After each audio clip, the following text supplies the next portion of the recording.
showed up like me a couple of hours ago. You've been here for a couple of days. Couple days. Couple of days, okay, amazing. Well, today we're going to be talking about building the next generation of Black AI leaders. If you have just come from the session with the Tsado of Khan Academy, Christine, you would be familiar with the fact that the AI divide is widening. Well, I'm here today to tell you a couple of steps that you can take to do something about it. So we're not only just talking about the problem, but there are solutions that we can take. I'll start by talking about NVIDIA. I used to work at NVIDIA, and I had some of the most incredible times there. The NVIDIA AI GPU, which you should definitely all learn about if you don't know about yet, was a system we invented that was enabling scientists do some of their finest work across the world, from reducing the amount of time it takes to innovate and create drugs from 10 years to less than 4 years, to being able to better detect when earthquakes were about to happen and save millions of lives.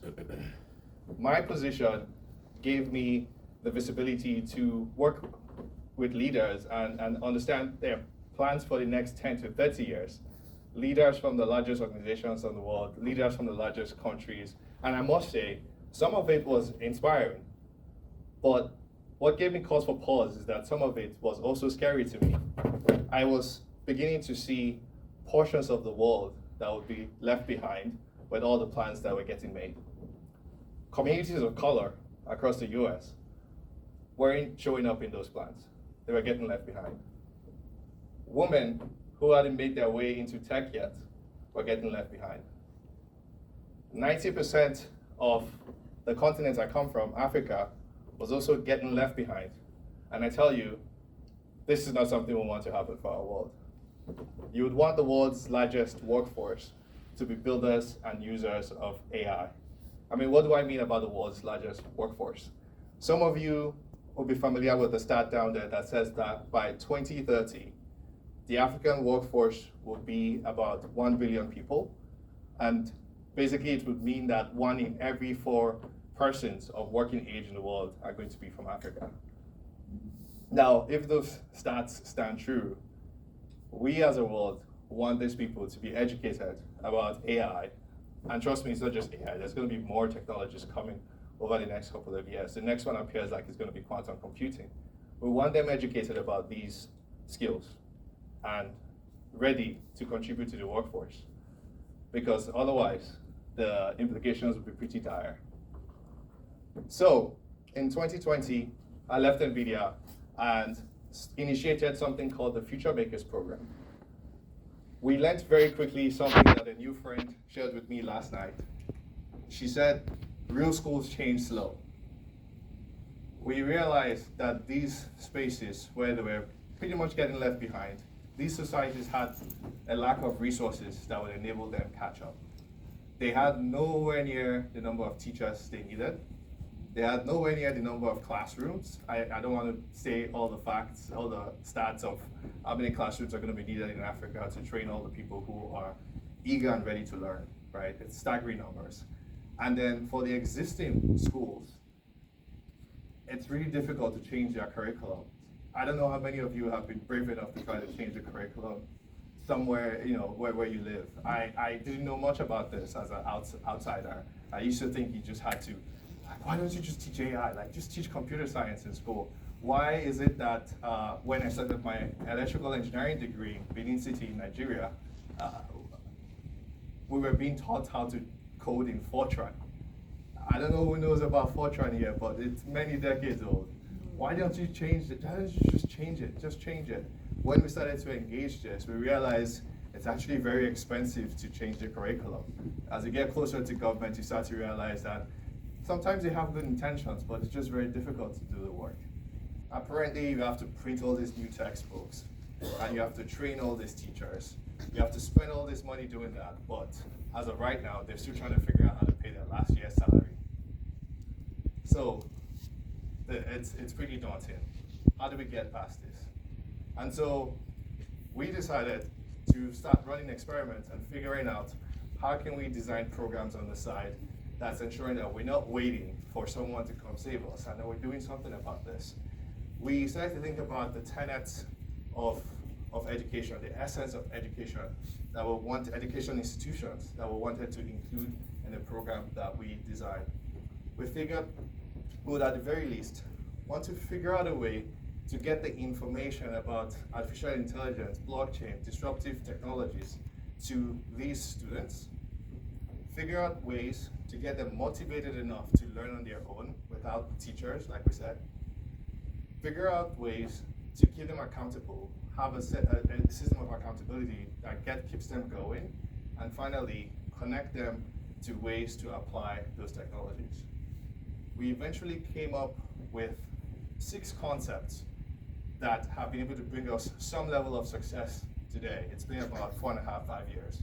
And I'm here to share these concepts with you.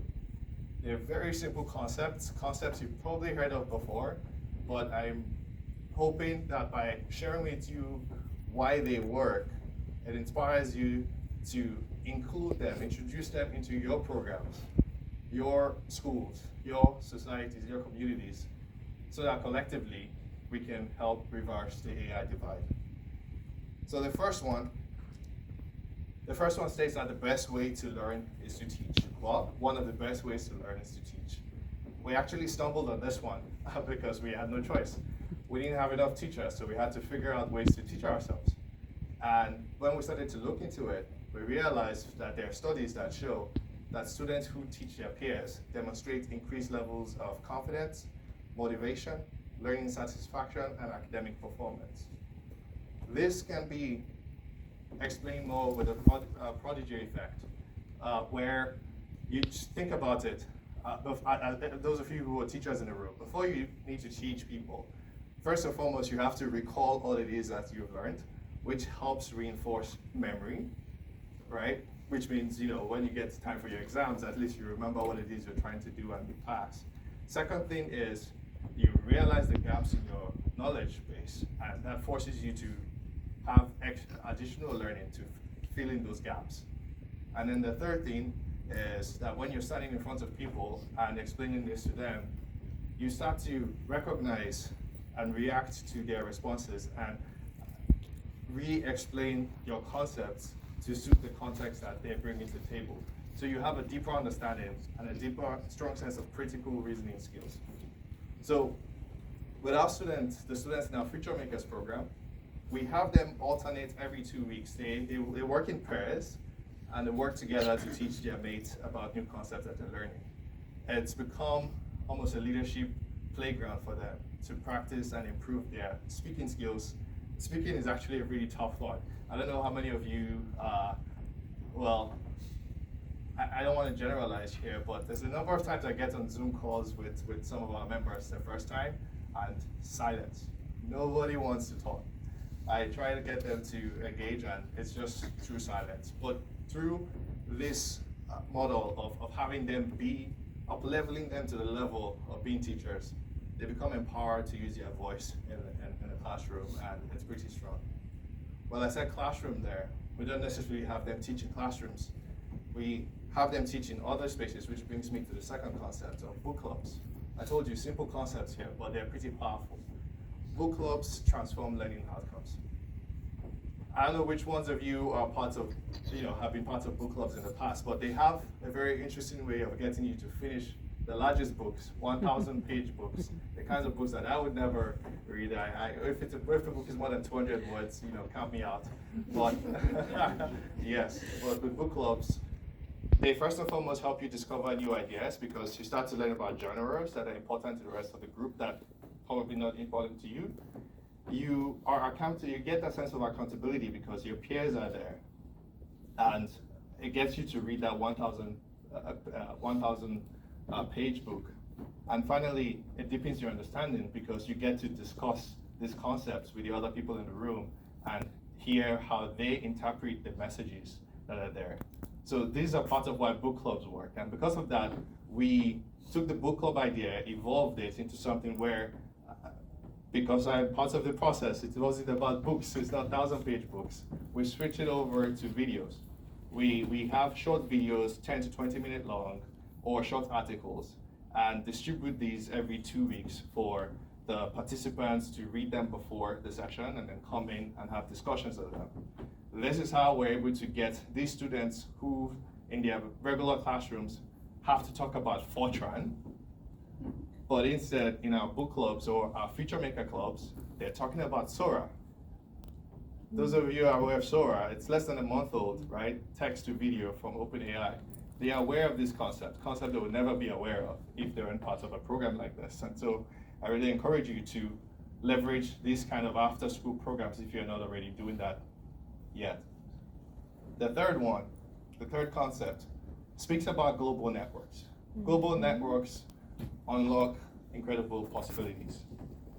We have codified our processes into a series of steps that make it easy for students to form these Future Maker clubs anywhere. I haven't found a place where it doesn't work yet.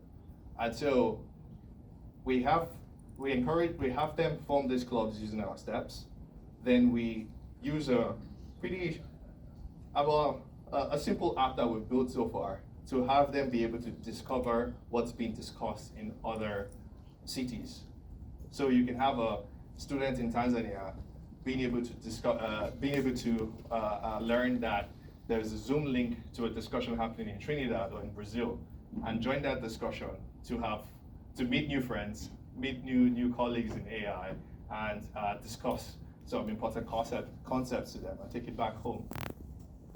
Just last year, 2 Future Makers from Rwanda moved to San Francisco Bay Area where I live, and the relationship they have with their Oakland Future Makers mates helped them settle into the Bay Area and now have jobs.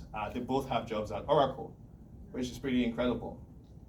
It's pretty incredible. So it unlocks possibilities beyond my personal wildest dreams. And so I welcome you to leverage things even as simple as a Facebook group to help your students connect across the globe. The fourth one is around the people who decide to join our programs as mentors. It speaks to the importance of the belief a mentor has in a student. It's absolutely invaluable to their success. To demonstrate this to you, I'll show 3 studies here. The first one was run by a group of Yale researchers where, if you've not seen that before, they had several teachers watch this video of 4 students sitting around a table, and they asked the teachers to identify misbehavior. I'll actually play you the clip. Look for misbehavior and click when you see it. The study was kind of deceptive. None of the kids in the video actually misbehaved. The researchers were using eye tracking software. What they actually wanted to study was who the teachers were watching. Both black and white teachers spent significantly more time watching the black boy in the video. That's incredible, right? That's incredible. And as I see this and see more videos like this, I realize that the challenge is actually bigger than some of us expect. And it's not just people who self-identify to themselves that they're prejudiced. It's almost all of us. All of us, we grew up in this system.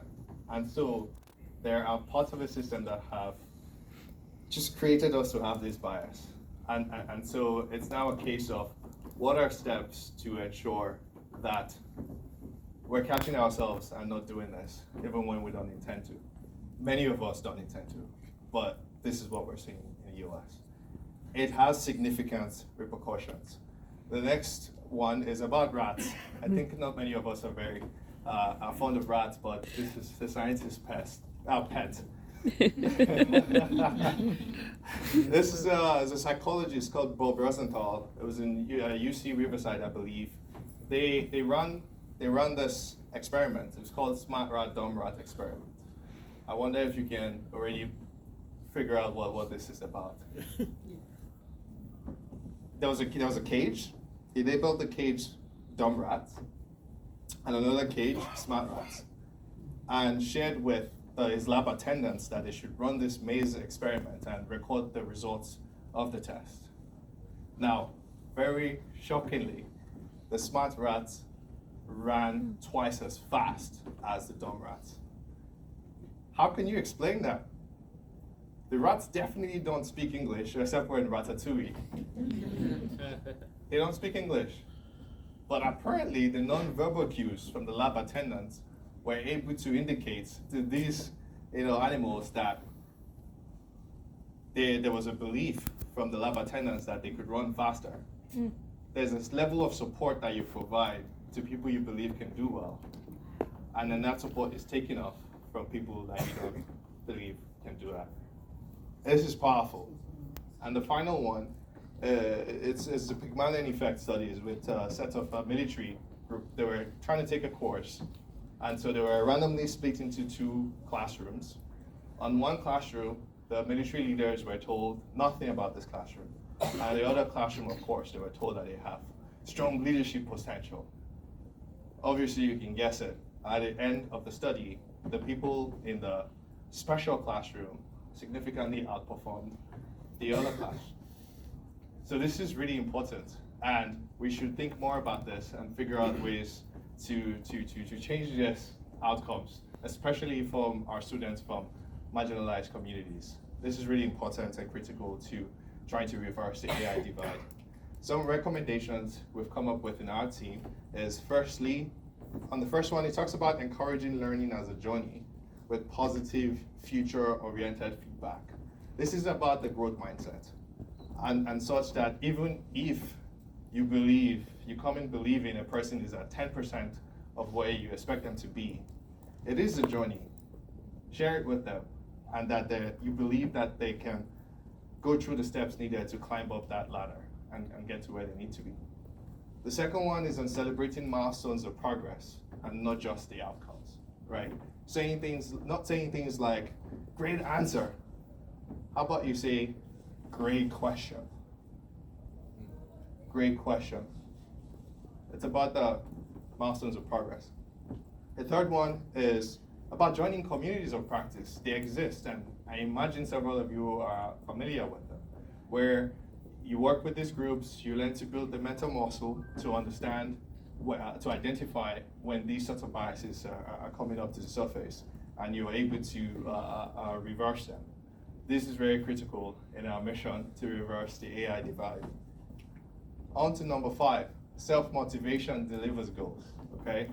The only thing more powerful than belief is motivation, at least in my experience, self-motivation. In our Futuremakers program, we don't only teach about AI and disruptive technologies and all the things you can do with them, we also teach about history. History is very motivating. Yeah. We teach about history of Black people in innovation, history of what Africa was more than 600 years ago, history of the things that needed to happen that led to the transatlantic slave trade that have brought us all the way to where we are today. But even more powerfully, history of more than 100 Black AI leaders who are doing incredible work today. Trust me, that gets the students pumped up. So pumped up that they start diving into depths of linear algebra that I didn't when I was doing my undergrad in computer science. It gets them fully motivated. And which brings me to the final concept here of when you get them that motivated, don't slow them down. It's never too young to innovate. Just let them go apply this knowledge in their societies and build AI solutions. It's never been easier to build AI solutions. I will go back to Sora again, text to video. We're all soon going to become little gods, where now it's about your creativity. What prompt are you going to give this AI to create a video that can do, like, I worry myself, I don't believe I'm that creative. So now I used to do really well in the past world where it was about writing code.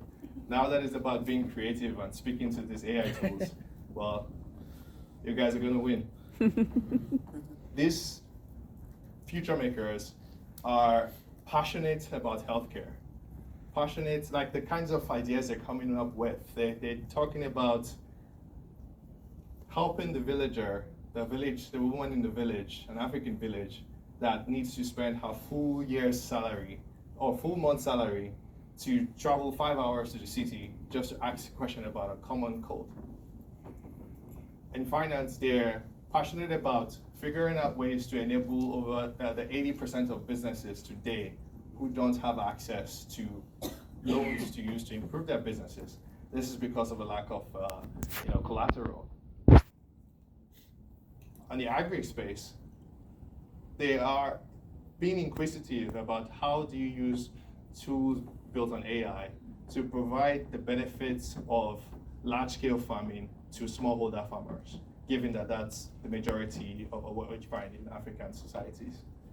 In fact, the winners of a challenge that we ran last year, they came up with an idea to use AI to figure out how to provide pricing data to farmers through SMS phones. For those of you who are worried about internet, if there's no internet, how are you going to deploy AI solutions in Africa or in the poorest parts of the Bronx, right? You can do it through SMS as well. So that was their idea. They won that competition. I very proudly put in the first check for them. They eventually won acceptance into an accelerator in Canada. So that was phenomenal. And today they're running their business in Zambia, serving farmers and profit generating. Wow. It's incredible. They're 19-year-old, by the way. It's incredible. So these future makers are ready. They've learned about AI. They have their little friends to keep them motivated, and they're ready to solve problems. But there remains one big impediment in front of them. This is where you come in the room. Back to the start, the NVIDIA AI GPU. These supercomputers are not cheap. With these, a student in San Francisco can train an AI model in 10 minutes. If you're not familiar with this, right? They can train an AI model in 10 minutes. But without these, you can be sitting with your AI model for 4 days, waiting for it to load. And after it loads, you see it doesn't work, you make a change, you wait for another 4 days to see what happens. How can we compete without these? This is a problem I haven't solved yet myself. We have some ideas. I hope some of you come up with more ideas, and please talk to me, because this is an ongoing piece that needs to be sorted out so we can solve it. But we must do it, because we can't fail these kids. We can't fail these youth. They are the future. They are going to be the ones who can show the world what we can do. They are going to be the ones who are going to teach. They're going to be the teachers who will teach the next million after them. And because I'm sure that you are going to, this is our Future Maker Hall of Fame, right? Because I'm sure you're going to apply at least one of the concepts you've learned today to your programs, your schools, your communities. These future makers can't wait to meet the future makers that you mentor and bring to the workforce. That's it from me, folks. Let's secure our future together. Thank you very much. I believe we do have a few moments.